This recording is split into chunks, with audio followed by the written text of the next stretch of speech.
Kosovo has postponed the introduction of tougher border controls with Serbia after the plan triggered riots and police were shot at.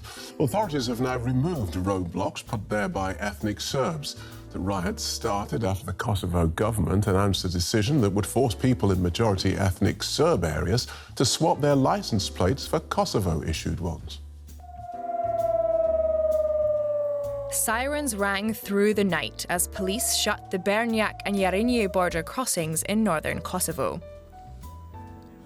This came after Serbian demonstrators shot at authorities and blocked roads close to the border crossings. They were angry about a new ruling from the Kosovan government that ethnic Serbs can no longer use Serbian ID cards in Kosovo. And car owners with registration plates issued by Serbia would have to change them for Kosovo license plates within 2 months. The standoff left many people stuck at border control, unable to get back home. We arrived here last night and the police asked us where we were going. We told them we were going home. The police stopped us here because we cannot pass. The Serbian president said his government would preserve peace at any cost, but if they dare to persecute Serbs, mistreat Serbs, kill Serbs, Serbia will win. That's all I have to say. the Kosovan government released a statement maintaining that multiple aggressive acts were perpetrated this afternoon and evening, instigated and planned by Belgrade authorities. Tensions between the two countries are now the worst they've been in years. Kosovo declared independence from Serbia in 2008. Serbia has refused to recognise Kosovo's statehood, even though it has no formal control there. Kosovo's fragile peace is maintained by a NATO mission which has 3,770 troops on the ground. NATO's KFOR said that they are prepared to intervene if stability is jeopardised. They released a statement saying that our NATO-led KFOR mission is fully focused on the daily implementation of its UN mandate to ensure a safe and secure environment and freedom of movement for all the people of Kosovo. The Kosovan government has agreed to postpone the new rulings until September 1st, as the ethnic Serbs have removed the barricades. Soldiers from both sides continue to patrol the border, following the unrest. Let's get into this with Rudiger Rosig. He's an editor for DW Programmes and an expert on the Western Balkans. He joins us from the Serbian capital, Belgrade. Welcome, Rudiger. So now the barricades have come down and these new regulations have been suspended, but I guess this is not the end of this problem.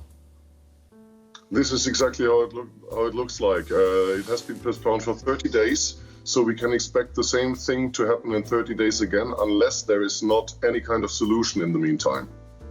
And you've been speaking to people in Belgrade. What have they been telling you about this latest flare-up? First of all, everybody told me they weren't afraid of any war and they suppose it to be very unlikely that it comes to an escalation. But then, when talking a bit longer to the people, you notice that they are actually afraid, which is quite understandable, looking at the fact that there has been trouble in this area in the former Yugoslavia ever since 1991. There has been no war since 1999, which was the NATO bombing of Serbia and the liberation, if you want to put it like this, of Kosovo, that used to be a province of Serbia before. But there has been unrest at a regular basis ever since then, and people are a bit nervous. Yes, they are. Right, and it's easy to forget about this, especially with the war in Ukraine going on, that there have been this simmering conflict between Serbia and Kosovo for decades. True. It has never come to a real escalation.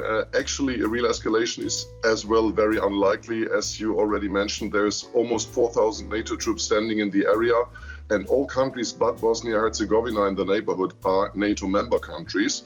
Still, people are looking at the Ukrainian conflict and it reminds them on the wars they had here in the former Yugoslavia back in the 90s. Right, and as you say, NATO troops are still there. Who or what are they protecting and how effective are they?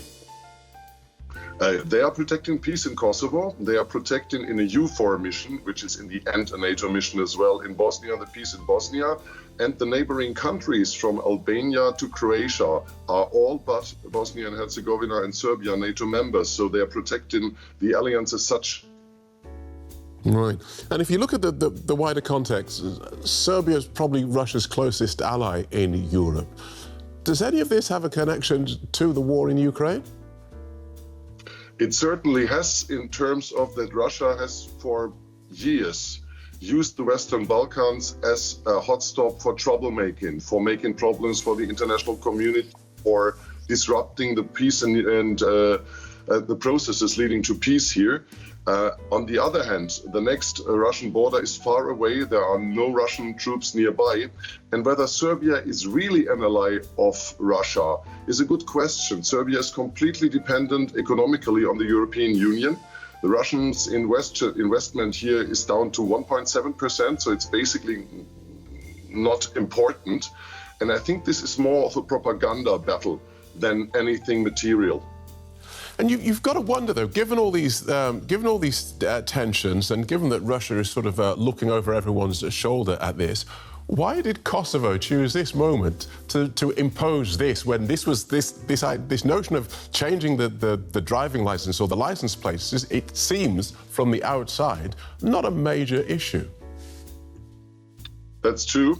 It is not a major issue for the people living here either, but it is a major issue for the Kosovo government, because Serbia has been treating Kosovo ever since the country became independent, or even longer, in that fashion. So it's kind of understandable that the Prime Minister Albin Kurti at a certain point wants this to change, and he doesn't have to see any other means to go into that direction.